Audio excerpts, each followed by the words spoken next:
അവസാനം ഓടി അവർ തളർന്നു.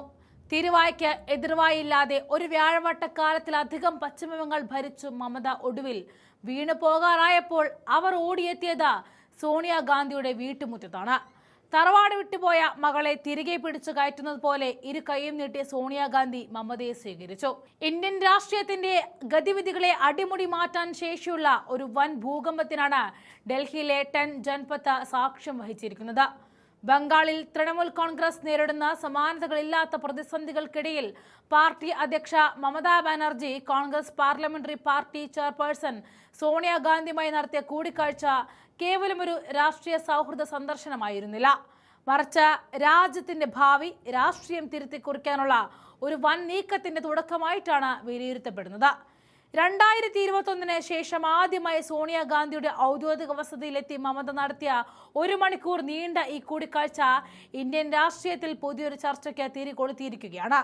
ഒരു കാലത്ത് കോൺഗ്രസ് വിട്ട് സ്വന്തം സാമ്രാജ്യം പണിത മമത ഒടുവിൽ തന്റെ രാഷ്ട്രീയ തട്ടകമായ കോൺഗ്രസിലേക്ക് തന്നെ മടങ്ങിയെത്തുമോ എന്ന ചോദ്യമാണ് ഇപ്പോൾ ഉയരുന്നത്. അടിത്തറയിലേക്ക് മമതയെ സോണിയാഗാന്ധി കൈപിടിച്ച് തിരികെ മുൻനിരയിലേക്ക് കയറ്റുകയാണോ എന്ന പ്രതീക്ഷയിലാണ് ഇന്ത്യൻ രാഷ്ട്രീയ നിരീക്ഷകരുള്ളത്.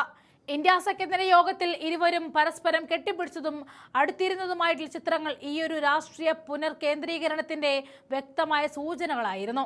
ബംഗാൾ തെരഞ്ഞെടുപ്പിലെ കനത്ത പരാജയത്തിന് പിന്നാലെ തൃണമൂൽ കോൺഗ്രസ് അതിന്റെ ചരിത്രത്തിലെ ഏറ്റവും വലിയ ആഭ്യന്തര കലഹത്തിലൂടെ കടന്നു പോയിക്കൊണ്ടിരിക്കുകയാണ്.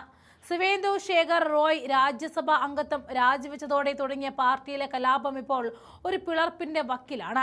20ഓളം വിമത എംപിമാരും ഒരു വിഭാഗം MLA-മാരും NDA പാളയത്തിലേക്ക് ചേക്കേറാൻ നീക്കം നടത്തുമ്പോൾ പാർട്ടിയെ തകർക്കാനുള്ള BJPയുടെ ഈ തന്ത്രത്തെ പ്രതിരോധിക്കാൻ തൃണമൂൽ കോൺഗ്രസിൽ ലയിക്കണമെന്ന ശിവസേന നേതാവ് സഞ്ജയ് റാവത്തിന്റെ പ്രസ്താവനയ്ക്ക് ഇപ്പോൾ ഏറെക്കുറെ പ്രാധാന്യമുണ്ട്.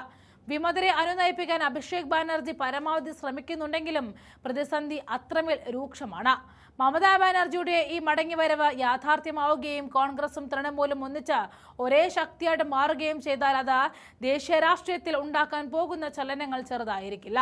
പ്രാദേശികമായ ഭിന്നതകൾ മറന്ന് ഇവർ ഒന്നിച്ചാൽ അത് BJPയുടെ രാഷ്ട്രീയ മേധാവിത്വത്തെ നിലം പരിശാക്കാനുള്ള കരുത്തുറ്റ പ്രതിപക്ഷ സഖ്യമായി മാറും. മുൻപ് കോൺഗ്രസ് വിട്ടുപോയ കരുത്തരായ നേതാക്കൾ കൈകോർക്കുന്ന ഈ മഹാസംഗമം പ്രതിപക്ഷ നിരയ്ക്ക് നൽകുന്ന ആത്മവിശ്വാസം ചെറുതായിരിക്കില്ല.